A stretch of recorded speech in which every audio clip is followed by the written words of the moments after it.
the US government went into shutdown on 1st of October, which has resulted in temporary suspension of some of the US government services. So while you know uh, most of our readers probably would not have seen a shutdown of the government in any of our sphere of work. Uh, but for the US, it has been quite a regular feature. So if you look at the right-hand side table on the slide, it reflects the various government shutdowns which have been happening with quite regularity since 1977. So interestingly, in the US, uh, the appropriations bill or the budget in a way has to pass through both the houses, the Senate and the Congress. Right now, Republicans control both Senate and Congress, but in the upper house, that is the Senate, they are falling short of 60 votes to pass the appropriations bill. And the bone of contention between the Republicans and the Democrats in the US is towards healthcare.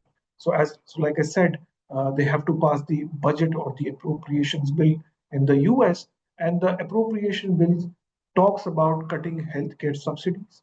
It also talks about cutting some tax benefits on healthcare insurance, which right now makes it uh, affordable for, especially for lower income groups. So, Democrats are against it because they want healthcare benefits to continue, whereas Republicans are quite sure that they want to remove the benefits for now because uh, as per them, the sources of those benefits, are questionable for now. And so that's the standoff right now until we see some, resolution on that front. Probably the government will remain under shutdown. If you look at the longest period of shutdown, that was apparently also under President Trump. So as you can see, the shutdown, which lasted from 21st of December 2018 to 25th of January 19, which was 34 days, was also under President Trump. And what does this shutdown mean? About 40% of federal workforce, or for in the Indian context, the central government workforce, so about 750,000 employees will be put on unpaid leave. Uh, of course, the impact on labor market as of now should be moderate because they receive back pay once they rejoin the workforce. So the impact will not be should not be material. The only flip side is the president has threatened that they are likely to fire a lot of government workers in next couple of weeks for the services which they deem as unnecessary.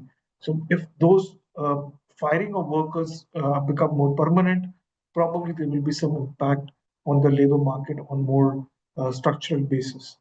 Uh, Secondly, if we look at previous shutdowns, while the shutdown, reduces the GDP on an annualized basis by 0.1% every week of the shutdown, typically that comes back when the shutdown ends. So whatever the impact of the shutdown on the current, economic activities there, because all the employees receive back pay and all the contracts are awarded once the shutdown ends. Overall, uh, that reduction in economic activity is compensated at the later stages, but probably the GDP data could be noisy for next couple of months.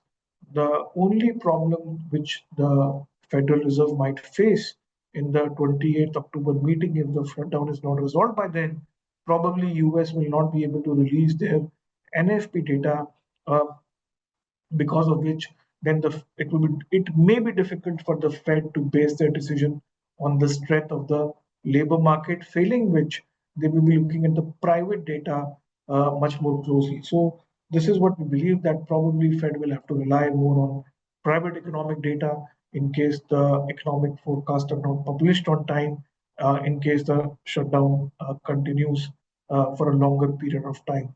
So that's something which we'll have to see, and that's something which Fed has already faced that situations in the past, and they have been able to manage their policy, quite effectively.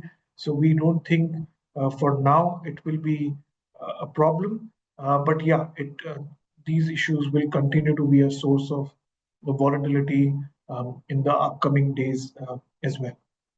Mutual fund investments are subject to market risks. Read all scheme-related documents carefully.